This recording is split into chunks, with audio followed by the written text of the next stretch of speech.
Hello friends, आज की इस वीडियो में हम देखेंगे IBPS RRB PO प्री 2019 का मैथ का पेपर और ये इसका पहला भाग है, पार्ट 1 है।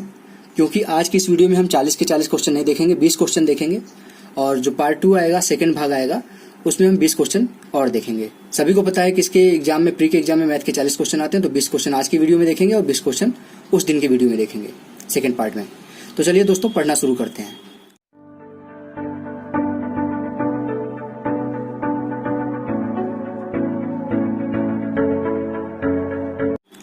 हेलो फ्रेंड्स, मेरा नाम है रोशन और आप सभी का आपके अपने यूट्यूब चैनल रोशन की क्लास में एक बार फिर से बहुत बहुत स्वागत है।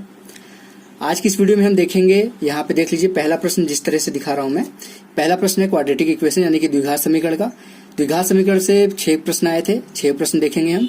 उसके बाद सीरीज से 6 क्वेश्चन आए थे, उसको भी देखेंगे और जो अरिथमेटिक के क्वेश्चन होते हैं उसके 7 से 8 क्वेश्चन देखेंगे आज की वीडियो में। तो सबसे पहले यहाँ पे निर्देश लिखा गया, निर्देश को जरूर पढ़ा करिए आप लोग। निर्देश कभी कभी ऐसा चीज लिख दिया जाता है इसमें निर्देश में कि उसी की वजह से आपका क्वेश्चन गलत हो जाता है। तो निर्देश देख लीजिए ध्यान से एक बार, 2-3 सेकंड लगेगा इसको पढ़ने में। प्रत्येक प्रश्न में 2 समीकरण दिया गया है, जिस तरीके से ये एक समीकरण, दूसरा समीकरण, पहला और दूसरा दिया गया है। आपको दोनों समीकरणों को हल करना है और संबंध स्थापित करना है। तो यहाँ पे ऑप्शन के हिसाब से आपको बताना होगा कि कौन सा ऑप्शन आएगा क्वेश्चन को सॉल्व करने के बाद। यहाँ पे 5 ऑप्शन देख लेते हैं। अगर आपका जो पहले समीकरण को हल करेंगे x का मान आएगा, वो दूसरे समीकरण में जो आएगा y का मान उससे बड़ा होगा तो ये ऑप्शन लगेगा। अगर उसका उल्टा होगा, जैसे कि y का मान अगर बड़ा होगा x से, तो ये वाला सेकंड ऑप्शन लगेगा। अगर x का मान y से बड़ा भी है और बराबर भी है उसका एक मान, क्योंकि यहाँ द्विघात समीकरण तो x के 2 मान आएंगे, y के भी 2 मान आएंगे, तो हो सकता है उसका एक मान y के दूसरे मान से बराबर हो। तो यहाँ पे बराबर भी हो सकता है और बड़ा भी हो सकता है। और चौथा ऑप्शन है y का मान x से बड़ा है और बराबर है। और लास्ट में 5वां ऑप्शन इसमें होता है कि अगर कोई ऐसी वैल्यू आ जाए कि x का मान 4-5 आ गया और y का मान कोई 4.5 आ गया और 6 आ गया, तो इसको देखेंगे तो x का एक मान जो है 5 का, वो 4.5 से बड़ा होगा और y का मान जो है वो 5 से बड़ा होगा। तो यहाँ पे हम कोई संबंध स्थापित नहीं कर सकते हैं, तो ये ऑप्शन लग जाएगा। पहले क्वेश्चन में मैंने आपको ये समझा दिया, 5 क्वेश्चन में नहीं समझाऊंगा, वहां पे सिर्फ आपको आंसर निकालना है। तो यहाँ पे देख लीजिए पहला समीकरण है 2x² यानी कि 2x² माइनस 19x प्लस 45। तो इसको सॉल्व कैसे करते हैं, अगर आपको नहीं पता है तो आज की वीडियो देख लीजिए, आपको कंफर्म भी हो जाएगा कि कैसे सॉल्व करते हैं। वैसे इस सभी टॉपिक के ऊपर मैं अलग से वीडियो लाऊंगा, सेपरेट वीडियो। तो यहाँ पे देख लीजिए लिखा क्या गया है, 2x² माइनस 19x प्लस 45 यानी कि 45। इसको कैसे सॉल्व करते हैं, इसमें 3-4 स्टेप लगते हैं। 3-4 स्टेप में पहला स्टेप होता है कि जो लास्ट का जो कोफिशिएंट होता है, x के कोफिशिएंट में अगर कोई वैल्यू है तो उससे गुणा करते हैं। तो 45 का 2 से यहाँ पे गुणा होगा तो कितना आएगा, 90 आएगा। ठीक, अब जब 90 आ गया, पहले स्टेप में ये काम करते हैं। और दूसरे स्टेप में क्या करते हैं, दूसरे स्टेप में करते हैं कि जो बीच वाला वैल्यू होता है, इसको हम ऐसे 2 भाग में इसका विभाजन करें कि ये 90 के बराबर आ जाए। तो यहाँ पे देख लीजिए -19 है, तो इसका हम विभाजन कैसे कर सकते हैं कि वो 90 के बराबर है। एक -10 कर सकते हैं और एक -9 कर सकते हैं। माइनस माइनस माइनस ही रहेगा, -10 -9 -19 हो जाएगा। और जब गुणा करेंगे तो -10 और -9 का गुणा करेंगे तो कितना आएगा, माइनस माइनस प्लस हो जाएगा और 10 × 9 90 हो जाएगा। तो ये आपका आ गया। तो इससे हमको पता चल गया कि यहाँ पे हमारा जो 2x के जो फैक्टर होंगे वो कौन कौन से आएंगे। और ये दूसरा स्टेप था, ठीक, ये दूसरा स्टेप था। अब तीसरा स्टेप अगर हम करेंगे, यहाँ पे तीसरा स्टेप क्या करते हैं, जो यहाँ पे -10 और -9 आया है, इसका हम साइन चेंज करते हैं। अगर माइनस है तो प्लस कर देंगे, अगर प्लस है तो माइनस कर देंगे। यहाँ पे दोनों माइनस थे तो दोनों प्लस कर दिए हमने। तो ये x का मान आ गया। x का मान पहला है 10 और दूसरा है 9 प्लस में। अब y का भी मान इसी तरीके से निकाल देते हैं, 2y² माइनस 15y प्लस 28। पहला स्टेप क्या बताया था मैंने, 28 का गुणा करेंगे 2 में, कितना आएगा, 56 आएगा। यहाँ पे इधर लिख लेते हैं, इसको लिखना नहीं होता, आपको जल्दी से सॉल्व करना है। यहाँ पे मैं बता रहा हूँ इसलिए इस तरह से करेंगे। 28 दूनी 56 हो जाएगा। अब 56 को किस तरीके से 15 को हम तोड़े कि इसका गुणा 2 फैक्टर ऐसे करें कि उसका गुणा करने से 56 आए और उसको जोड़ने से -15 आए। तो यहाँ पे देख लीजिए, अगर 8 और 7 में हम तोड़ते हैं, -8 और -7, इसको तोड़ेंगे तो 7 × 8 करेंगे, कितना आएगा, 56 आएगा यानी कि 56 आएगा। और -8 -7 -15 हो जाएगा। तो थर्ड स्टेप में क्या करते थे, साइन चेंज करते थे। ठीक, आशा करता हूँ समझ में आ गया होगा आपको।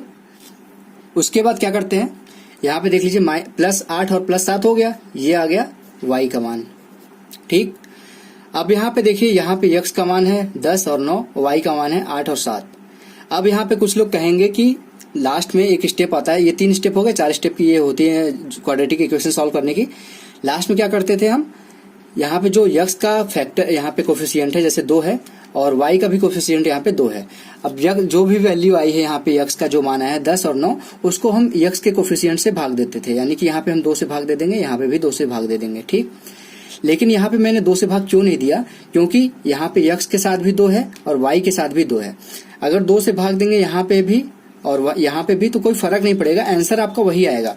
आंसर मतलब कि यहाँ पे हमको कंपेयर करना है, तो यहाँ पे x का मान y से ज्यादा आ गया है। देख लीजिए, यहाँ पे 10 आया था, यहाँ 9 आया था, और यहाँ पे y का मान कितना है, 8 और 7 आया है। तो यहाँ पे अगर 10 और 9 का कंपेयर करेंगे 7 और 8 से, तो दोनों वैल्यू जो है यहाँ पे x की वो y से बड़ी है। 9 भी बड़ा है 8 से और 7 से भी बड़ा है, 10 भी बड़ा है 8 से और 7 से भी बड़ा है। तो यहाँ पे x हमेशा बड़ा रहेगा y से, तो हमारा x ग्रेटर देन y हो जाएगा। और अगर हम यहाँ पे 2 से भाग भी देते, तो यहाँ पे अगर 2 से भाग देते तो कितना आता, 5 आता और 4.5 आता x का मान। y का मान कितना आता, जिसको भी 2 से भाग देते तो यहाँ पे 4 आता और यहाँ पे 3.5 आता। तो भी आप देखेंगे तो x का मान जो है वो y के मान से बड़ा ही रहता दोनों तरफ से। हमको x और y की वैल्यूज नहीं निकालनी थी, हमको कंपेयर करना था कि x की वैल्यू बड़ी है या छोटी है। तो यहाँ पे इसलिए मैंने 2 से भाग नहीं दिया, क्योंकि x के जो कोफिशिएंट था और y का कोफिशिएंट सेम था, तो भाग देंगे तो वही वैल्यूज आएंगी। 2 अगर यहाँ पे भी है और 2 यहाँ पे भी है, तो अगर भाग देंगे तो सेम चीज आएगी, इसलिए यहाँ पे 2 से भाग नहीं दिया गया। अब देखते हैं दोस्तों दूसरा प्रश्न। अब दोस्तों देखते हैं दूसरा प्रश्न। यहाँ पे अब थोड़ा सा फास्ट करने की कोशिश करेंगे प्रश्नों को, क्योंकि पहले प्रश्न में मैंने आप लोगों को डिटेल में समझा दिया कैसे क्वाड्रेटिक इक्वेशन के क्वेश्चंस को सॉल्व किया जाता है आसानी से। अब यहाँ पे देखिए, अब यहाँ पे मैंने ऑप्शन भी नहीं रखे, क्योंकि यहाँ पे डायरेक्ट निकाल देंगे x का मान क्या है, y से बड़ा है, छोटा है, बराबर है, जो भी चीज होगा डायरेक्ट निकालेंगे। 2x स्क्वायर है -13x + 21। ठीक, पहला मैंने क्या बोला था, 21 दूनी 21 2 जा 42 हो जाएगा। 42 अब कैसे लाएंगे हम, 13 को कैसे डिवाइड करेंगे 2 भागों में कि 42 आएगा। अगर हम इसको करें 7 -7 और -6, ठीक, -7 -6 मिलकर -13 हो जाएंगे, और 6 × 7 करेंगे तो 42 आ जाएगा। अब इसके बाद क्या करते थे, साइन चेंज करते थे और x के कोफिशिएंट से भाग देते थे। कितना आ जाएगा इसका मान, 3.5 और 3, ठीक, ये 3 हो जाएगा। दूसरा क्या है इक्वेशन, y² - 12y + 35, यानी कि अब 35 का अगर गुणा इसमें y के कोफिशिएंट से करेंगे तो y का कोफिशिएंट क्या एक ही है, यहाँ पे कुछ नहीं है तो 1 मान सकते हैं, तो 35 ही रहेगा। अब 35 को हम -12 को किस तरह से तोड़ेंगे, 35 आए तो -7 -5, 7 × 5 35, 7 × 5 35। अब साइन चेंज कर देते, प्लस प्लस, ये तो यही रहेगा क्योंकि x y का जो कोफिशिएंट है वो 1 है, तो 1 से भाग देंगे तो यही रहेगा मान। अब यहाँ पे क्या आया, y का मान आया है आपका 7 और 5, और x का मान आया है 3 और 3.5। तो देख रहे हैं यहाँ पे सीधे दिख रहा है कि y का मान x से बड़ा है, तो यहाँ पे आपका आंसर क्या आ जाएगा, y > x। ठीक, ये क्वेश्चन हो गया। अब देखते हैं तीसरा प्रश्न, इसी तेजी से देखेंगे यहाँ पे हम प्रश्नों को। यहाँ पे तीसरा प्रश्न क्या है, x² - 9x + 20, यानी कि 20। यहाँ पे भी x का मान एक ही है, तो इसको गुणा करने से 20 ही रहेगा। अब इसको कैसे तोड़े, -5 - 4, -5 - 4 -9 हो गए, और 5 × 4 20 हो गए। प्लस प्लस कर देंगे, इसको साइन चेंज किया, अब इसका कोफिशिएंट 1 है तो भाग देंगे तो भी इतना ही रहेगा, तो ये हो जाएगा x के 2 मान आ जाएंगे। अब क्या है, 2y² - 11y + 15, यानी कि 2y² - 11y + 15। 15 का y के कोफिशिएंट में गुणा करें कितना आएगा, 15 दूनी 30 हो जाएगा, यानी 30 आ जाएगा। अब इसको हमको तोड़ना है इस तरह से कि 30 आए, तो -6 और -5 हो जाएगा, 6 × 5 30। अब साइन चेंज करेंगे, साइन चेंज किए, अब 2 से भाग देंगे यहाँ पे, क्योंकि y का जो कोफिशिएंट है वो 2 था। अब 2 से भाग देंगे तो कितना आएगा, ये 3 आ जाएगा, 1 और 2.5 आ जाएगा। तो y के मान आ गए आपके, यहाँ पे देख सकते हैं, एक 3 है और एक 2.5 है, और x का मान कितना था, x का मान था 5 और 4।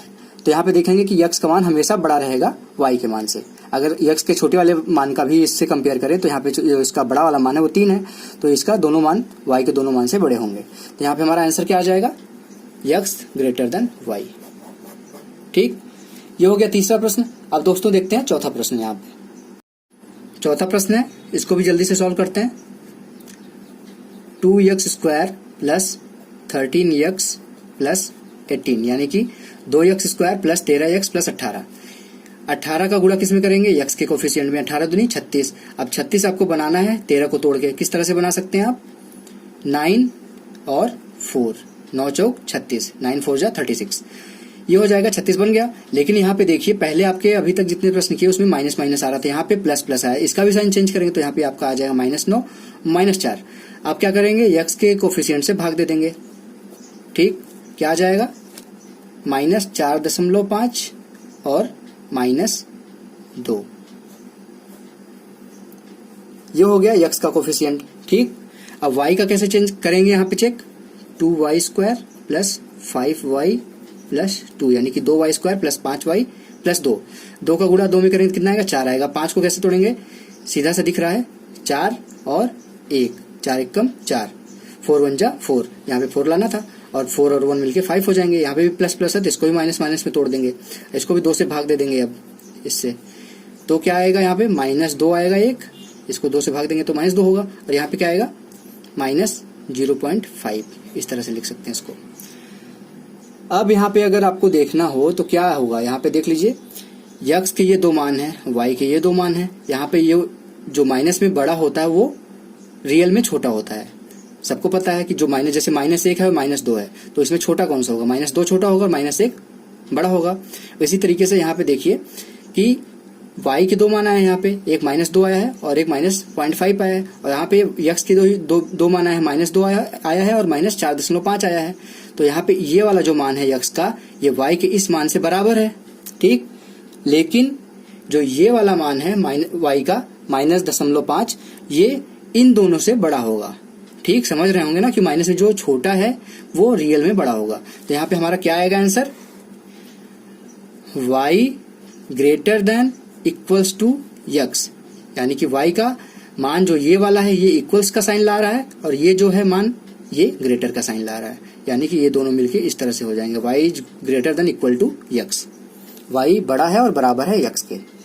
अब देखते हैं पांचवा प्रश्न।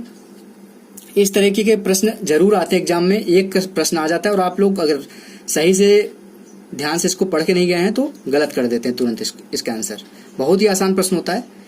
x स्क्वायर बराबर दिया गया है यहाँ पे 16, तो x के 2 रूट आएंगे, यहाँ पे 2 घात है तो 2 वैल्यू आएंगी यहाँ पे x की। क्या आएगा? एक प्लस में आएगा 4, 4 का स्क्वायर होता है 16, और एक माइनस में आएगा 4। ठीक, ये हो गया। क्योंकि जो x स्क्वायर का होता है फार्मूला, क्या होगा? x प्लस 4 हो जाएगा और x माइनस 4 हो जाएगा, तो उससे एक प्लस में वैल्यू आ जाएगी, एक माइनस में वैल्यू आ जाएगी। अब y का जो, इसमें लोग कंफ्यूज होते हैं, y क्यूब की जो वैल्यू है 64 है। ठीक, y क्यूब की वैल्यू 64 है, मतलब कि यहाँ पे y के कितने मान आएंगे? y के 3 मान आएंगे, क्योंकि घात 3 है यानी कि 3 मान आएंगे। और तीनों क्या क्या होंगे? y के तीनों मान 4, 4 और 4 ही रहेंगे, ये प्लस में होंगे तीनों मान। अगर तीनों मान प्लस में हैं तो इसके बराबर तो होंगे, लेकिन इससे क्या होंगे? बड़े होंगे। तो यहाँ पे हमारा क्या आ जाएगा answer? y greater than equal to x। ठीक, समझ में आ गया? क्वेश्चन इस तरह के देखिए तो तुरंत 1-2 सेकंड लगेगा, तुरंत आंसर मार्क करके आगे चलिए।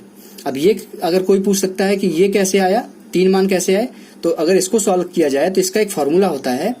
यहाँ पे देख लीजिए, लिखा गया है y क्यूब बराबर 64। इसको हम और क्या लिख सकते हैं? y क्यूब माइनस 64 बराबर 0। इसको इस साइड ले आए, इधर 0 बच जाएगा, इधर आएगा तो प्लस से माइनस हो जाएगा, तो माइनस हो गया।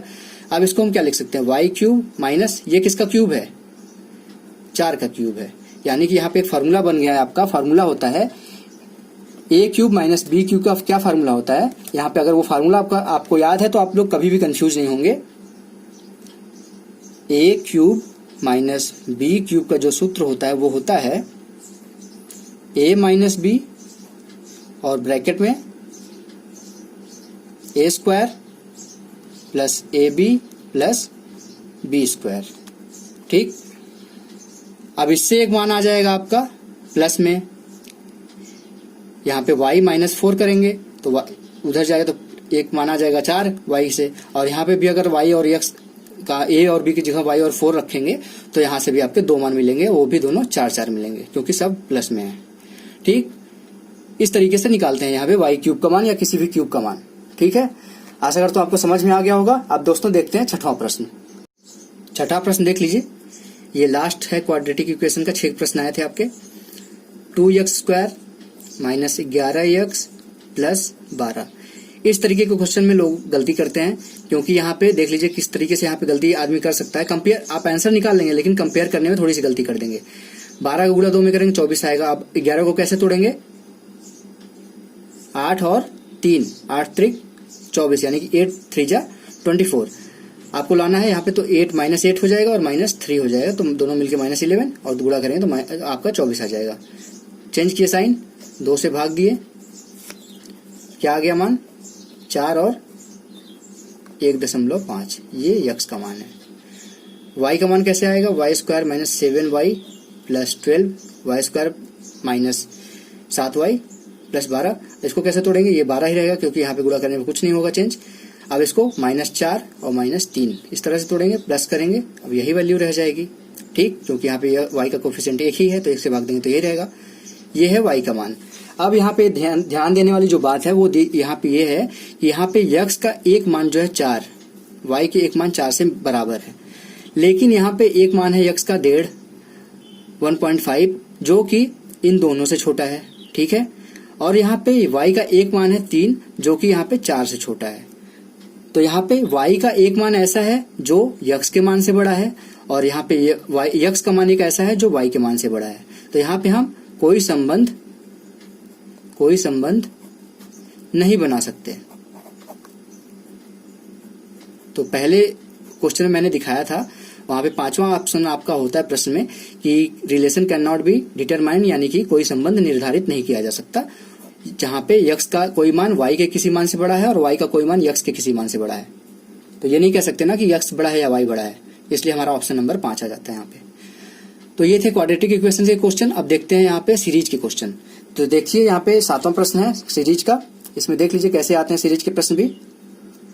सीरीज के प्रश्न में लिखा क्या गया है, सबसे पहले देख लेते हैं। निम्न संख्याओं के अनुक्रम में प्रश्न चिन्ह के स्थान पर क्या आएगा, यानी कि जो क्वेश्चन मार्क का यहाँ पे लिखा हुआ है उस जगह पे क्या आएगा आपको फाइंड आउट करना है। यहाँ पे ऑप्शन दिया गया है, इस ऑप्शन के अनुसार आप निकाल सकते हैं। और कैसे निकालते हैं इसको मैं अभी दिखाता हूँ कि पहले क्वेश्चन को जल्दी से कैसे सॉल्व कर सकते हैं इस क्वेश्चन को। यहाँ पे नीचे मैं करता हूँ इसको फिर से लिख के। यहाँ पे क्वेश्चन दिया गया है 66, 66, 75, 75, 70, 79, क्वेश्चन मार्क और लास्ट में है 83। अब ये कैसे सीरीज आगे बढ़ रही ये आपके ऊपर है कि कैसे आप देखते हैं। सीरीज कितने भी 2-3 तरीके से भी आगे बढ़ती है, ये जरूरी नहीं कि जो आप पैटर्न लगा के आंसर निकाल रहे हैं उसी पैटर्न से आंसर आए। हो सकता है कि आंसर किसी दूसरे पैटर्न से भी आए, लेकिन आपका आंसर सही होना चाहिए। वहां पे आंसर सही होने का मतलब है कि आपका जो यहाँ पे आंसर आएगा उसको आगे भी चेक करना है कि उस तरीके से जो आपका आंसर आया वो आगे भी तरीका काम कर रहा है कि नहीं कर रहा है। तो यहाँ पे चेक करते हैं। यहाँ पे एक तरीका तो देख लीजिए इस तरह से है कि अगर 66 से हम जाएं कहाँ पे 70 पे, तो कितना प्लस होगा? +4 हो रहा है। 66 + 4 करेंगे तो 70 आएगा। ठीक, अब उसके बाद 75 से करें +4 तो कितना आएगा? 79 आएगा। उसी तरीके से यहाँ पे अगर हम 70 से 4 प्लस करके जाएंगे तो कितना आएगा? 74 आएगा। अब ये हम चेक कर लेते हैं कि आगे ये पैटर्न फॉलो कर रहा है कि नहीं कर रहा है। तो यहाँ से भी +4 करेंगे, 79 + 4 83 आ रहा है। तो ये आपका सही है, फॉलो कर रहा है। तो यहाँ पे हमारा आंसर क्या आएगा? क्वेश्चन मार्क की जगह क्या आया? हमारा क्वेश्चन मार्क की जगह आया 74। और हमारा ऑप्शन कौन सा है यहाँ पे? 74 देखते हैं। ऑप्शन नंबर 1 बिल्कुल सही है। परंतु यहाँ पे अगर आप एक चीज ध्यान देते कि यहाँ पे अगर इसी क्वेश्चन को अलग तरीके से कोई करना चाहे तो किस तरीके से कर सकता था। यहाँ पे अगर हम इसको देखते 66 से 75 कैसे जाएंगे? +9 करके जाते। अब 75 से 70 कैसे आएंगे? -5 करके आते। फिर यहाँ से कैसे जाते? +9 करके जाते। फिर कैसे आते? -5 करते। -5 करते 79 में -5 तो 74 आता, तब पर भी आपका। फिर यहाँ पे क्या करते? +9 करते। 74 में +9 करेंगे तो 83 आएगा। तो जरूरी नहीं है, यहाँ पे देख लीजिए इस तरीके से भी आपका फॉलो कर रहा है, एक पैटर्न बन रहा है यहाँ पे इस तरीके से +9 +9 -5 +9 -5 +9। तो जरूरी नहीं कि आप जो पैटर्न फॉलो करिए उसी से आंसर आए, दूसरे पैटर्न से भी आंसर वही आएगा, बस आपका आंसर सही आना चाहिए। ठीक, आशा करता हूं आपको दोनों पैटर्न समझ में आ गए होंगे। अब दोस्तों देखते हैं सीरीज का दूसरा प्रश्न। सीरीज का देखिए दूसरा प्रश्न है, जो अभी पैटर्न हमने लगाया था उसी पैटर्न पे ये भी प्रश्न लग जाएगा। अगर हम यहां से चले, यहीं पे कर दे रहा हूं, फिर से दोबारा नहीं लिख रहा हूं प्रश्न को। क्या करेंगे यहां से यहां जाने के लिए +4, यहां से यहां जाने के लिए -9, यहां से यहां जाने के लिए 41 और 57 +16, यहां से यहां जाने के लिए क्या करेंगे -25, फिर यहां से यहां जाने के लिए क्या करेंगे। अब पैटर्न आपको पहचानना होगा कि ये पैटर्न क्या चल रहा है, जो पहचान जाएंगे तो इसको यही आगे बढ़ा देना है। +4 मतलब कि 2 स्क्वायर। अब यहाँ पे देखिए साइन नहीं देख रहे हैं, हमको साइन से नहीं मतलब, अभी जो नंबर लिखा है उससे हमको मतलब है। 9 कैसे आएगा, 3 का स्क्वायर करेंगे तो 9 आएगा, 4 का स्क्वायर करेंगे तो 16 आएगा, 5 का स्क्वायर करेंगे तो 25 आएगा। तो इसके हिसाब से यहाँ पे क्या होगा 2 3 4 5 6 का स्क्वायर हो जाएगा, 6 स्क्वायर मतलब 36। अब 36 क्या करेंगे यहाँ पे देखिए प्लस था माइनस था प्लस था माइनस था, फिर क्या करेंगे प्लस करेंगे यहाँ पे। अब +36 और 32 होगा तो कितना आएगा आपका, आ जाएगा 68। ये आपका आंसर आ जाएगा। एक तरीका ये था, ठीक है। अगर जो पहला क्वेश्चन किए तो उस तरीके से अगर हम देखें, दूसरा तरीका भी आपको दिखा देता हूं, आपको पता होना चाहिए दोनों तरीके। यहाँ पे क्वेश्चन मार्क, ठीक। अगर यहां से यहां जा रहे थे तो कितना जा रहे थे देख लीजिए, -5 अल्टरनेट चल रहा है। अगर यहां से यहां जाएंगे तो कैसे जाएंगे +7, फिर यहां से यहां जाएंगे तो कितना जाएंगे -9। अब यहां से यहां जाएंगे तो क्या करेंगे -5 +7 -9, तो प्लस क्या करेंगे +11 करेंगे। 5 था 7 था 9 था फिर 11 था, माइनस था प्लस था माइनस था फिर प्लस होगा, तो 57 और 11 कितना आएगा आपका, आ जाएगा 68 यानी कि 68। यहाँ पे भी 68 है, यहाँ पे भी 68 है। देख लीजिए दोनों करने का तरीका अलग था। आपको जो पैटर्न अच्छा लगे उससे करिए, थोड़ा सा जल्दी करने की कोशिश किया करिए प्रश्नों को। अब देखते हैं हम 9वां प्रश्न। यहाँ पे देख लीजिए 9वां प्रश्न है, यहाँ पे क्या लिखा गया है। मैं क्वेश्चन लिखता नहीं हूं, इसी में सॉल्व करने की कोशिश करूंगा आपके सामने। अब यहाँ 13 से 20 जाएंगे तो कितना अंतर आ रहा है 7 का। 20 से जा रहे हैं 46 तो कितना आ रहा है 26 का। 46 से 109 जाएंगे तो कितना आएगा, 100 तक जाएंगे तो 54 होगा, और यहाँ पे 9 यानी कि 63। 109 से 233 जाएंगे तो कितना जोड़ेंगे तो 233 पहुंचेंगे। यहाँ पे 100 मान लीजिए कर लीजिए, तो यहाँ पे 133 जोड़ते, 33 में से फिर 9 माइनस कर दीजिए और घटा दीजिए, तो 133 में से -9 करेंगे कितना आएगा 124।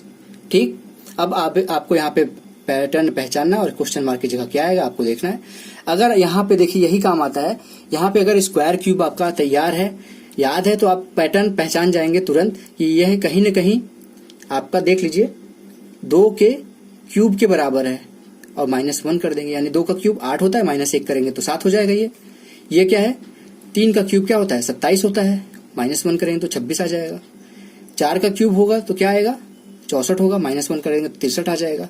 5 का क्यूब करेंगे तो क्या आएगा 125 आएगा, -1 कर देंगे तो 124 आएगा।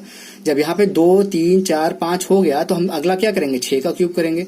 6 का क्यूब करके -1 करेंगे। अब 6 का क्यूब भी आपको याद नहीं होगा तो करने में टाइम लग जाएगा 4 5 10 सेकंड का, लेकिन अगर 6 का क्यूब याद होगा, 6 का क्यूब होता है 216, 216 -1 करेंगे तो 215 आएगा। अब 215 को क्या करना है 233 में ऐड करना है, तुरंत ऐड करिए। यहाँ पे लास्ट में 3 5 है 8 हो गया, 3 1 है 4 हो गया, और 2 है 4 हो गया। आपका आंसर क्या आ गया 448 आपका आंसर आ गया। ऑप्शन नंबर ई बिल्कुल सही है। आशा करता हूं आपको ये समझ में आ गया होगा 9वां प्रश्न। अब देखते हैं 10वां प्रश्न। अब 10वां प्रश्न देखिए दोस्तों, 10वां प्रश्न बहुत ही आसान है। और यहाँ पे मैं एक चीज आपको और बता दूं कि अगर आप सीरीज देख रहे हैं बहुत तेजी से बढ़ रहा है, यहाँ पे देखिए 21 था 84 हो गया, 420 हो गया, फिर 2520 हो गया, मतलब कि गुणा हो रहा है। ठीक है, ये पैटर्न पहचानने का तरीका है। अगर सीरीज बहुत तेजी से बढ़ रहा है तो गुणा होगा, सीरीज बहुत तेजी से घट रहा है तो भाग होगा, अगर धीरे धीरे बढ़ रहा है तो जोड़ घटाना कुछ होगा, अगर बढ़ रहा है तो जोड़ होगा यानी प्लस होगा, अगर धीरे धीरे कम हो रहा है तो माइनस होगा, घटाएंगे। लेकिन यहाँ पे क्या हो रहा है देख लीजिए, बहुत तेजी से बढ़ रहा है, मतलब कि यहाँ पे गुणा हो रहा है। अगर यहाँ पे आगे से पहचानिए, यहाँ पे क्वेश्चन मार्क नहीं समझ में आ रहा है आपको, तो कितने गुणा करेंगे तो 84 आएगा 4 का। ये कितने का गुणा करेंगे तो 84 का 420 आएगा। 8 चौक 32, 8 पंजे 40, यानी कि 5 बार करेंगे तो 400 आ जाएगा। और 4 का फिर 5 बार करेंगे तो 20 आ जाएगा। ये 5 बार हो गया। अब 6 बार देखिए करके आ रहा है कि नहीं आ रहा है। 6 का अगर 400 में करेंगे तो 2400 आ जाएगा, और 6 का 20 में करेंगे तो 120 आएगा। 2400 और 120 यानी कि 24 और 120 2500 आ जाएगा, यानी कि 6 का गुणा हो रहा है। जब यहाँ पे 6 का हो रहा है, यहाँ पे 5 का हो रहा है, यहाँ पे 4 का हो रहा है, तो यहाँ पे कितने का गुणा होकर 21 आया होगा। किसी संख्या में 3 का गुणा करेंगे तो 21 आएगा। तो किस संख्या में 3 का गुणा करेंगे तो 21 आएगा, 7 में। 7 में अगर 3 का गुणा करेंगे तो 21 आएगा। अब देख लीजिए यहाँ पे किसका गुणा करेंगे, 3 था तो यहाँ पे 2 का गुणा करेंगे। 3.5 में 2 का गुणा करेंगे तो 7 आएगा, यानी कि आपका आंसर 7 बिल्कुल सही है। आपने चेक भी कर लिया, यहाँ पे हमारा ऑप्शन नंबर बी बिल्कुल सही है इस क्वेश्चन का। ठीक है, अब देखते हैं 11वां प्रश्न। इस प्रश्न में क्या बोल रहा है, 4 है, 7 है, 12 है, 20 है और 32 है। यहाँ पे देख लीजिए मैंने क्या बोला था, जब बहुत तेजी से न बढ़े तो यहाँ पे क्या होगा, जोड़ घटाना कुछ न कुछ होगा। यहाँ पे देखिए 3 हो रहा है, यहाँ पे 5 है, यहाँ पे 8 है, यहाँ पे 12 है। कोई पैटर्न है नहीं, पैटर्न समझ में आ रहा है तो आगे क्या लगाएंगे, नहीं कंफर्म हो रहा है। इसका एक तरीका और होता है। अब नीचे जाइए, अब एक स्टेप और नीचे। 3 से 2 कैसे पहुंचेंगे, 2 ऐड करेंगे। 5 से 8 कैसे पहुंचेंगे, 3 ऐड करेंगे। 8 से 12 कैसे ऐड करेंगे, पहुंचेंगे 4 ऐड करेंगे। अब देख लीजिए यहाँ पे पैटर्न समझ में आ गया ना। 2 है, 3 है, 4 है, तो फिर अगला क्या होगा, यहाँ पे 5 होगा। 12 में 5 ऐड करेंगे कितना आएगा, 17 आएगा यहाँ पे। अब 17 और 32 कितना होगा, 49। 17 32 ऐड करेंगे 17 32 तो 49 आएगा। हमारा ऑप्शन कौन सा सही है, ऑप्शन नंबर सी बिल्कुल सही है। जल्दी से अब दोस्तों देख लेते हैं 12वां प्रश्न। अब यहाँ पे दोस्तों देखिए 12वां प्रश्न है। अब मैंने क्या बोला था अभी, पहचानने का तरीका। अब लास्ट में देखिए यहाँ पे 7, 4.5 इस तरीके से शुरू हुआ, लास्ट में कितना पहुंच गया, 393 यानी कि 393 पहुंच गया। तो यानी कि सीरीज बहुत तेजी से बढ़ रही है। जब सीरीज बहुत तेजी से बढ़ने लगे तो यहाँ पे क्या बताया मैंने, गुणा होगा किसी न किसी चीज का, क्योंकि गुणा करके ही बहुत तेजी से किसी संख्या को बढ़ाया जा सकता है। अब यहाँ पे देख लीजिए 7 से 4.5 हुआ, यानी कि कैसे जोड़ेंगे इसको, कैसे गुणा करेंगे तो ये आएगा। अगर हम 7 में 0.5 से गुणा कर दे तो 0.5 से गुणा करने का मतलब 7 का आधा हो जाएगा 3.5, और प्लस 1 कर दे तो 4.5 आ जाएगा। गुणा किए हैं 0.5 से और जोड़े हैं 1, यहाँ पे कैसे होगा, 4.5 को 5.5 बनाना है तो अब 0.5 से था, यहाँ पे हम 1 से गुणा करते हैं। गुणा किए हैं 1 से और जोड़ेंगे क्या, 1 ही जोड़ रहे हैं। यहाँ पे देखिए 0.5 था, यहाँ 1 हो गया, यानी कि डबल हुआ। फिर यहाँ पे डबल होकर क्या आएगा, गुणा करेंगे किससे, 2 से। 5.5 गुणे 2 करेंगे तो 11 आएगा, प्लस 1 करेंगे तो 12 आ जाएगा। इसी तरीके से अब यहाँ पे किसका गुणा करेंगे, 0.5 था, फिर 1 हुआ, फिर 2 हुआ, किसका गुणा करेंगे, 4 का गुणा करेंगे। 4 का गुणा करेंगे 12 में तो कितना आएगा, 12 का गुणा 4 करेंगे तो 12 4 जा 48, और प्लस 1 करेंगे यानी कि 49, 49 यहाँ पे भी आ जाएगा आपका। 49 आ गया। 49 आने के बाद अब इसमें किसका गुणा करेंगे, चेक भी करना है आपको, क्योंकि अभी कंफर्म नहीं कि आगे हो सकता है यही पैटर्न लग रहा है, कोई दूसरा पैटर्न लग रहा है। तो 49 में आप किसका गुणा करेंगे, डबल हो रहा था हर बार गुणा, तो यहाँ पे 4 का गुणा किए थे तो यहाँ पे 8 का गुणा कर देंगे। तो 49 गुणे 8 करेंगे तो कितना आएगा, 392 आएगा। और 1 जोड़ना भी था, तो आपका आंसर कंफर्म है कि 393 यहाँ पे आ रहा है, यानी कि हमारा जो पैटर्न हमने फॉलो किया था वो सही है।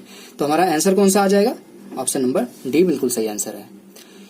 ये था 12वां प्रश्न। अब सीरीज का भी खत्म हो गया प्रश्न, क्वाड्रेटिक इक्वेशन का भी क्वेश्चन से यहाँ पे खत्म हो गया। अब आ गया आपका प्रश्न, यहाँ पे देख लीजिए 13वां प्रश्न है आपका, अर्थमेटिक का क्वेश्चन आ गया आपका। एजेस के ऊपर जो प्रॉब्लम आती है वो है यहाँ पे, ए और बी के वर्तमान आयु का अनुपात दिया है 4:5 और ए और सी के वर्तमान आयु का अनुपात दिया है 8:9। यदि ए सी की आयु का अंतर 5 वर्ष है तो 11 वर्ष बाद तीनों की आयु का योग पूछा है यहाँ पे। तो कैसे निकालेंगे, आराम से इस चीज को पहले पढ़िए आराम से कि क्या बोल रहा है, क्योंकि अगर क्वेश्चन गलत पढ़ लेंगे तो आप आंसर गलत निकालेंगे। अब यहाँ पे बोल रहा है ए बी के वर्तमान आयु का अनुपात है 4:5 और ए सी की आयु का अनुपात कितना है 8:9, यहाँ पे लिखा है। अब देख लीजिए कि यहाँ पे ए का अनुपात है 4, यहाँ पे ए का अनुपात है 8। तो हमको अगर तीनों का अनुपात सही से निकालना है तो हमको ए का जो कॉमन वैल्यू है उसको बराबर करना होगा। यहाँ पे 4 है, यहाँ पे 8 है, तो अगर हमको बराबर करना है दोनों जगह तो क्या करेंगे, यहाँ पे हमको 2 से गुणा कर देना है। जब यहाँ पे 2 से गुणा करेंगे तो नीचे भी 2 से गुणा करना पड़ेगा। अब ए और बी का अनुपात कितना आ जाएगा, 8:10 हो जाएगा। और इधर ए और सी का अनुपात कितना है? 8:9 है। यानी कि अगर हमको इसको लिखना हो ए बी सी के अनुपात में तो क्या लिख सकते हैं? ए अनुपाते बी अनुपाते सी लिखना हो इस तरीके से तो क्या लिख सकते हैं? ए का अनुपात है 8, बी का अनुपात हो गया है 10 और सी का अनुपात है 9। अब यहाँ पे आपको प्रश्न में बोला है कि ए और सी के जो आयु के अनुपात का अंतर है उस कितना है? वो अंतर 5 का है। यानी कि यहाँ पे ए का अनुपात है 8 और बी सी का अनुपात है 9। इनके बीच का डिफरेंस कितना है? 1 बराबर कितना है? 5 वर्ष। ठीक, 1 बराबर है 5 वर्ष। तो अब इसी हिसाब से यहाँ पे रख दीजिए। 8 गुणे 5 करें तो कितना आएगा? 40 आएगा। 10 गुणे 5 करें तो कितना आएगा? 50 आएगा। 9 गुणे 5 करें तो कितना आएगा? 45 आएगा। कितना हो जाएगा अगर इसको ऐड करेंगे तो? आप देख लीजिए, 50, 40, 90 और 45, 135 वर्ष। ये तो उनका वर्तमान के आयु का योग है 135 वर्ष। लेकिन प्रश्न में क्या पूछा है? ये नहीं पूछा है। प्रश्न में जरूर देखा करिए कि क्या बोल रहा है। प्रश्न में लास्ट में बोला 11 वर्ष बाद तीनों की आयु का अनुपात कितना होगा। तो 11 वर्ष बाद क्या करेंगे? ए की एज भी 11 साल बढ़ जाएगी, बी की एज भी 11 साल बढ़ जाएगी और सी की एज भी 11 साल बढ़ जाएगी। 11 साल बाद तीनों की एज 11 साल बढ़ेगी कि नहीं बढ़ेगी? अब तीनों की एज 11 साल बढ़ेगी यानी कि कितनी बढ़ जाएगी? 33 वर्ष बढ़ जाएगी। और पहले वर्तमान में कितनी थी? 135 थी। और 11 साल बाद तीनों की जब ऐड करेंगे तो 33 वर्ष और ऐड करना पड़ेगा इसमें। यानी कि हमारा 135 और 33 ऐड होके 168 वर्ष आएगा हमारा उनके आयु का योग। आशा करता हूं आपको समझ में आ गया होगा ये प्रश्न। अब दोस्तों देखते हैं 14वां प्रश्न। 14 नंबर का प्रश्न देखते हैं। थोड़ा सा जल्दी करने की कोशिश करते हैं, नहीं तो वीडियो बड़ी हो जाएगी। अब प्रश्न को पढ़ते हैं एक बार जल्दी से। एक गांव ए में पुरुष की संख्या महिलाओं की संख्या की 2 गुनी है। ठीक है, एक कोई गांव है ए, उसमें पुरुष को हम कर देते हैं मेल और औरतों को फीमेल कर देते हैं। यहाँ पे अनुपात क्या है? पुरुषों की संख्या महिलाओं की संख्या की 2 गुनी है, तो ये हो जाएगा अनुपात। ठीक, पुरुषों की संख्या 2 गुनी है महिलाओं की संख्या से। अब क्या बोला है? गांव ए और बी में पुरुषों का अनुपात 1:3 है। ठीक है, यहाँ पे जो गांव बी और ए है वहां पे पुरुषों का जो अनुपात है संख्या का वो 1:3 का अनुपात है। यानी कि अगर हम ये कह दें कि गांव ए और गांव बी में यहाँ पे अनुपात लिखा जाए, पुरुषों की संख्या अगर यहाँ पे ए में 1 है तो बी में कितनी होगी? 3 होगी। लेकिन आपका ए से अगर हम एक ही समीकरण में रखना चाहे, यहाँ पे मेल की संख्या कितनी थी? 2 थी। इस तरीके से अगर हम एक समीकरण बना दें कि यहाँ पे गांव ए है मेल फीमेल और गांव बी है मेल फीमेल। यहाँ पे अगर हम 2 रखें इसको, 2 और 1, यहाँ पे 1 था तो 3 था, यहाँ पे अगर 2 हो गया तो कितना हो जाएगा? यहाँ पे 6 हो जाएगा। और यहाँ पे क्या है आपको पता नहीं, यहाँ पे संख्या दे दिया गया, अनुपात नहीं दिया गया। यहाँ पे संख्या कितना दे दिया गया? 78। ये हो गया है पूरा संख्या। अब ये तीनों सभी मिलके क्या बोल रहा है कि और दोनों गांव की कुल जनसंख्या है 978। यानी कि ये अगर सभी को हम ऐड कर दे तो कितना आ जाएगा? 978। ठीक है, समझ में आ गया? प्रश्न में दिया है ये। तो आपसे पूछ रहा है कि ए गांव में महिलाओं की संख्या, यानी कि इसका आंसर क्वेश्चन मार्क यहाँ पे लगा दें, इसके बारे में यहाँ पे पूछा गया है। तो यहाँ पे अगर हम इस तरीके से निकाले 2:1 और यहाँ पे क्या है अनुपात, यहाँ पे 6:78 कर लें और ये हो जाएगा 978 के बराबर। तो अगर हम 78 इस साइड ले जाए, 2:1 हो गया और यहाँ पे 6 के बराबर कर दीजिए तो 78 इधर जाए तो माइनस हो जाएगा, तो 900 हो जाएगा ये। ठीक, क्योंकि यहाँ पे अनुपात हमने इसके अनुसार रखा था इसलिए इसके बीच में भी अनुपात लगा दिया है मैंने। ठीक है, यहाँ पे आप देख लीजिए कि 2:1:6 बराबर है 900। यानी कि जो इतनी संख्याएं हैं यही तीनों मिलके 900 बना रही हैं। तो ये कितनी संख्या है? 6, 1 7, 2 9, यानी कि टोटल 9 बराबर है 900। तो 1 बराबर कितना हो जाएगा? 1 बराबर हो जाएगा 100। आशा करता हूँ समझ में आ गया होगा आपको। और यही पूछा था, यहाँ पे महिलाओं का जो यहाँ पे अनुपात था वो 1 के बराबर था। तो अनुपात जो था 1 के बराबर कितना है? गांव ए में महिलाओं की संख्या कितनी हो जाएगी? 100 महिलाएं हो जाएंगी गांव ए में। ठीक है, बहुत ही आसान प्रश्न था। इसको कैसे सॉल्व करते हैं यहाँ पे मैंने आप लोगों को दिखा दिया। आप देखते हैं दोस्तों 15 नंबर का क्वेश्चन। 15 नंबर का प्रश्न देख लीजिए क्या बोल रहा है। अब यहाँ पे फार्मूला अगर आपको याद है तो जो मेंसुरेशन के क्वेश्चन आते हैं फार्मूला के अलावा उसमें कुछ दिमाग नहीं लगाना होता। अगर फार्मूला याद है तो तुरंत हो जाएगा। एक वृत्त है, उसकी परिधि एक वर्ग की भुजा के 4 गुना है। यानी कि जो वृत्त की परिधि है अगर वर्ग है तो उसकी एक भुजा उसकी वृत्त की परिधि 4 गुना के बराबर है। यदि वृत्त का क्षेत्रफल 154 सेंटीमीटर स्क्वायर हो तो वर्ग का क्षेत्रफल ज्ञात करना है। ठीक है, यहाँ पे क्या दे दिया है? सबसे मेन चीज वृत्त का क्षेत्रफल दे दिया गया है। वृत्त का क्षेत्रफल का फार्मूला क्या होता है? वृत्त के क्षेत्रफल का फार्मूला क्या होता है आपको पता होना चाहिए। पाई आर स्क्वायर बराबर कितना दे दिया गया है? 154 सेंटीमीटर। पाई का मान हमको पता होता है, कितना होता है पाई का मान? आगे कर देते हैं यहाँ पे 22/7 आर स्क्वायर बराबर 154।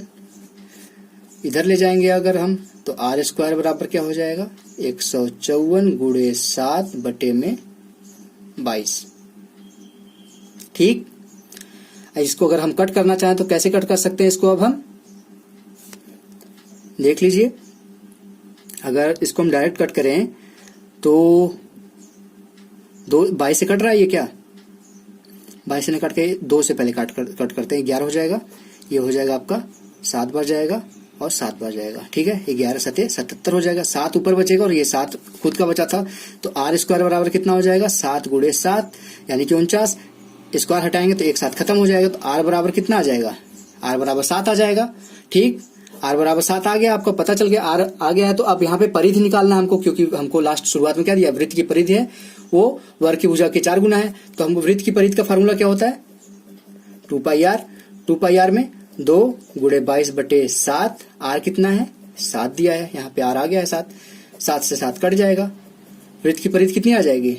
44 आ जाएगी। 22 दूनी 2, 44 आ गया। अब वृत्त की परिधि आ गई 2 पाई आर की वैल्यू आ गई 44। अब वृत्त की परिधि उसकी वर्ग की भुजा के कितनी गुनी थी? 4 गुनी थी। यानी कि जो वर्ग की भुजा होगी, वर्ग की भुजा ये 4 गुना है, इसका 4 गुना कम करें तो कितना होगा? 11 आ जाएगा। वर्ग की भुजा आ गई 11 सेंटीमीटर। ठीक है, अब आपको निकालना क्या था? वर्ग का क्षेत्रफल निकालना था। वर्ग का क्षेत्रफल का फॉर्मूला क्या होता है? भुजा स्क्वायर। वर्ग का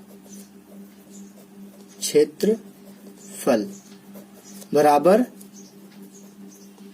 भुजा स्क्वायर, यानी क्या हो जाएगा? 11 का स्क्वायर आपका आ जाएगा 121 सेंटीमीटर स्क्वायर।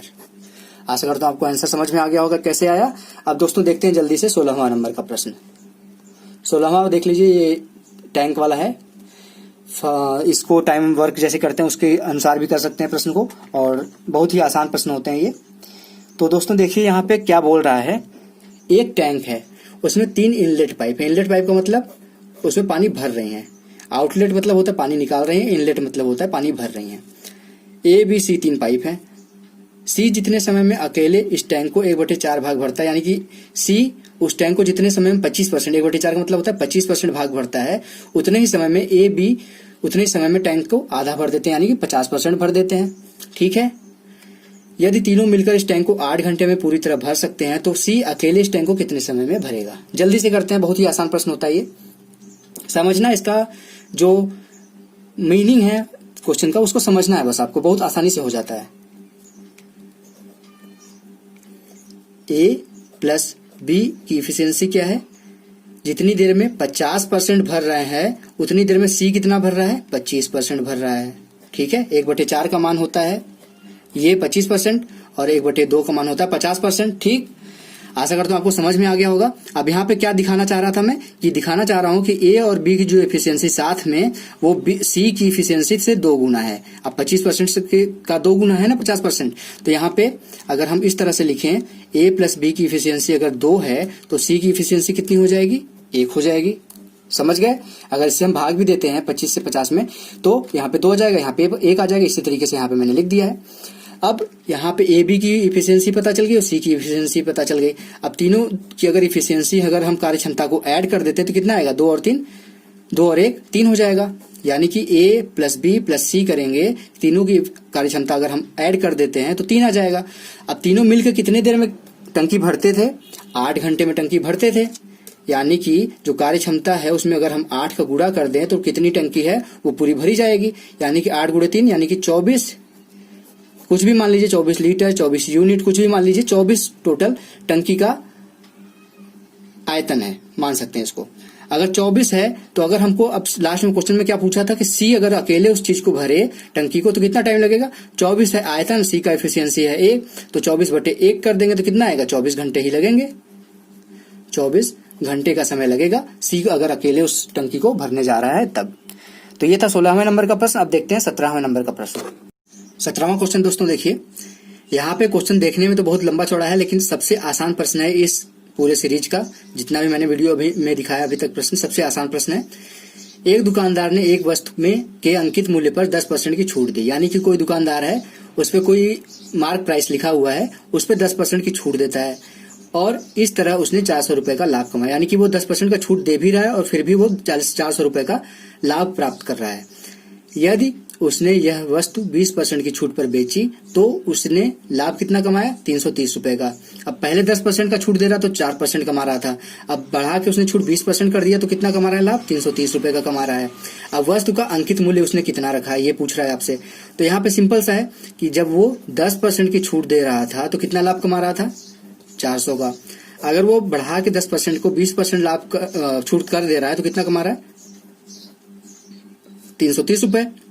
अब यहाँ पे देखिए कितना का डिफरेंस है, 10% का डिफरेंस है। यहाँ पे कितने का डिफरेंस है, 70 रुपए का डिफरेंस है, 70 रुपए।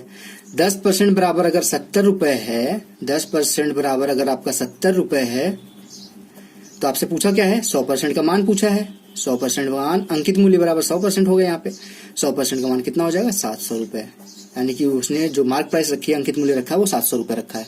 तो दोस्तों देख लीजिए कितनी जल्दी ये प्रश्न हो गया। बहुत ही आसान प्रश्न था, आपको प्रश्न का लैंग्वेज समझना था, बस आसानी से हो जाएगा क्वेश्चन। अब देखते हैं दोस्तों 18वां नंबर का प्रश्न। 18 वाले क्वेश्चन में देखिए क्या बोल रहा है, ए और बी ने क्रमशः 5000 और 4000 रुपए के साथ मिलकर एक व्यापार शुरू किया। जिस समय के लिए ए और बी ने निवेश किया था उसका अनुपात था 4:3। यदि वार्षिक लाभ 4800 रुपए था तो इसमें बी का कितना हिस्सा होगा, यानी कि कोई कार्य यहाँ पे कर रहे हैं दो लोग मिलके, कौन कौन मिला है, ए और बी। कितना पैसा खर्च कर रहे हैं वो लोग, इन्वेस्ट कर रहे हैं 5000 और 4000।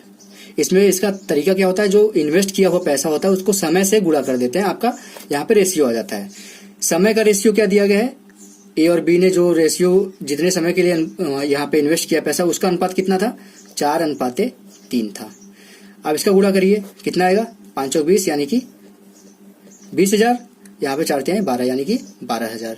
ठीक है, इसको इस तरह से भी लिख सकते हैं 20:12 या फिर 5:3। 4 से भाग दे दिए, 4 पंजे 20 और 4×3 12। ये आपका आ गया अनुपात कि इतने अनुपात में उन्होंने लाभ प्राप्त किया और ये दोनों मिलके कितना है, 4800 रुपए दिया है क्वेश्चन में। ठीक है, जब यहाँ पे 5 और 3 का अनुपात है 4800 तो पूरा यहाँ पे 5 3 मिलके ही कितना होगा, 8 हो जाएगा। 8 बराबर कितना है, 4800 रुपए।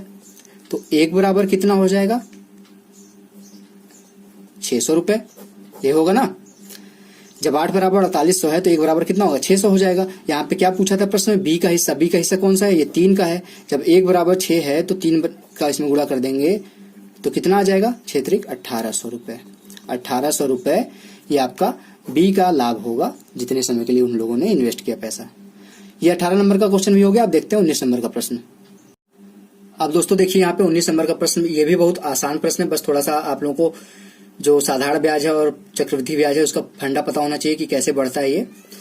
अगर यहाँ पे देख लीजिए, यहाँ पे क्या बोल रहा है, आशा ने 10% प्रति वर्ष यानी कि वार्षिक साधारण ब्याज की दर से एक निश्चित धनराशि निवेश की और 2 वर्ष के अंत में उसको कितना प्राप्त हुआ रुपए, 36,000 रुपए प्राप्त हुए। यदि उसने यही राशि 20% प्रति वर्ष यानी कि वार्षिक दर से चक्रवृद्धि ब्याज पर निवेश किया होता तो उसने इस राशि पर 2 वर्ष के अंत में कितना ब्याज कमाया होता। सिंपल सा क्वेश्चन है, बस आपको लैंग्वेज समझना है। यहाँ पे क्या बोल रहा है, आशा ने 10% प्रति वर्ष की दर से 10% प्रति वर्ष की दर से कितने वर्ष के लिए यहाँ पे इन्वेस्ट किया, 2 वर्ष के लिए किया है। तो जो साधारण ब्याज का तरीका होता है, यहाँ पे जितना पहले वर्ष मिलेगा इंटरेस्ट उतना ही दूसरे वर्ष मिलेगा, तो दोनों वर्ष का मिला के कितना हो जाएगा, 20%। उसको 20% मिलेगा इंटरेस्ट यानी कि ब्याज 2 वर्ष में। अगर उसने 100% पैसा जमा किया है तो 2 साल बाद उसको मिलेगा 120%।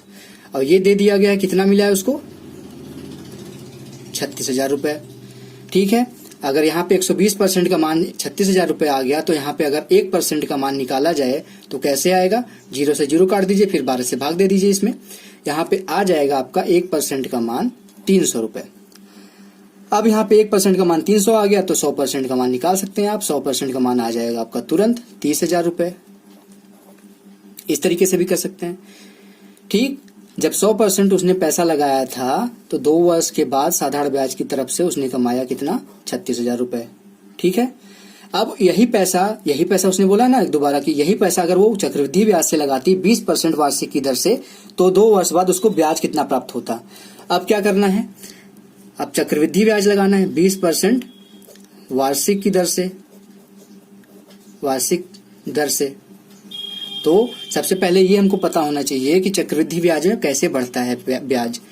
अगर पहले साल उसको मिलेगा 20% ब्याज तो दूसरे साल कितना मिलेगा ब्याज, 20% तो आपके मूलधन पे मिलेगा। अब चक्रवृद्धि ब्याज में क्या होता है, जब पहले वर्ष में जो ब्याज मिला है उसके ऊपर भी उतना ही प्रतिशत ब्याज मिलेगा। यानी कि पहले वर्ष हमको जब मिलेगा तो 100% अगर हमने यहाँ पे जमा किया पैसा तो हमको हमारा मिलकर कितना हो जाएगा, 120% हो जाएगा। अब 120 का हमको कितना मिलेगा, 20% मिलेगा। 120 का 20% कितना होगा, 24 होगा, ये होगा 24। तो पहले वर्ष में हमको मिला कितना, 20% और दूसरे वर्ष में कितना मिला हमको, 24%। दोनों मिलके हमारा कितना हो जाएगा, 44%। 44% यही पूछा है कि कितना हमको ब्याज उसको मिलेगा 2 वर्ष बाद। 44% मिल गया। अब 44% की वैल्यू निकाल लीजिए। 1% की वैल्यू थी 300 रुपए तो गुणे 44 कर दीजिए आप। 44 तो 44 तिया 132 और 2 0 तो यहाँ पे आ जाएगा उसको ब्याज कितना मिलेगा, 13,200 रुपए का उसको ब्याज मिलेगा 2 वर्ष बाद अगर वो चक्रवृद्धि ब्याज पे पैसा जमा करती है तो ये था 19वां प्रश्न, सिंपल इंटरेस्ट कंपाउंड इंटरेस्ट के ऊपर आधारित था। अब देखते हैं 20वें नंबर का प्रश्न। यहाँ पे देखिए दोस्तों 20वें नंबर का प्रश्न है, जल्दी से इसको सॉल्व कर लेते हैं। आज का ये लास्ट प्रश्न है, उसके बाद नेक्स्ट पार्ट में मैं आपको 20 प्रश्न दिखाऊंगा जिसमें डीआई होगा और सिंप्लीफिकेशन होगा, सरलीकरण। तो देख लीजिए इसको कैसे सॉल्व करेंगे। एक बर्तन में 48 लीटर, ये 48 है, ठीक है, 48 लीटर दूध और पानी का मिश्रण है जिसमें दूध और पानी का अनुपात है 3:1। यानी कि किसी बर्तन में 48 लीटर दूध है और पानी है मिला के रखा गया, इसमें अनुपात क्या है, 3:1। ठीक है, ये हो गया। तो 3:1 कितना होगा, ये 36 लीटर हो जाएगा दूध और पानी कितना हो जाएगा, 12 लीटर हो जाएगा। अब क्या बोल रहा है, यदि इस मिश्रण में से 10 लीटर मिश्रण निकाल लिया जाता है। ठीक है, अब इस मिश्रण में से 10 लीटर मिश्रण निकालेंगे तो जिस अनुपात में यहाँ पे पानी और दूध है उसी अनुपात में तो निकलेगा। अगर 10 लीटर निकालेंगे, यहाँ पे हम 10 लीटर निकालेंगे तो उसका 3:1 करेंगे, 3:1 तो यहाँ पे 7.5 लीटर आपका आ जाएगा। 7.5 लीटर दूध निकलेगा और 2.5 लीटर पानी निकलेगा। ठीक है, आशा करता हूं आपको समझ में आ गया होगा।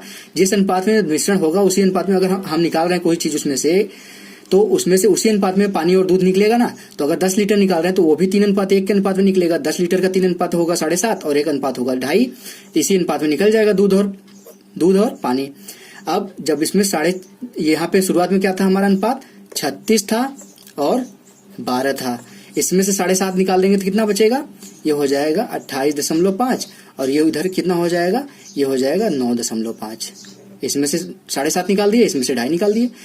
अब क्या बोल रहा है कि इसके अंदर 20 लीटर पानी और ऐड करने के बाद जो मिश्रण बनेगा उसमें पानी और दूध में कितना अंतर होगा। अब 20 लीटर क्या ऐड कर रहे हैं, पानी ऐड कर रहे हैं, तो हमसे दूध से कोई लेना देना नहीं, हमको इधर 20 लीटर पानी ऐड कर देना। तो कितना हो जाएगा अब 28.5 और यहाँ पे 29.5।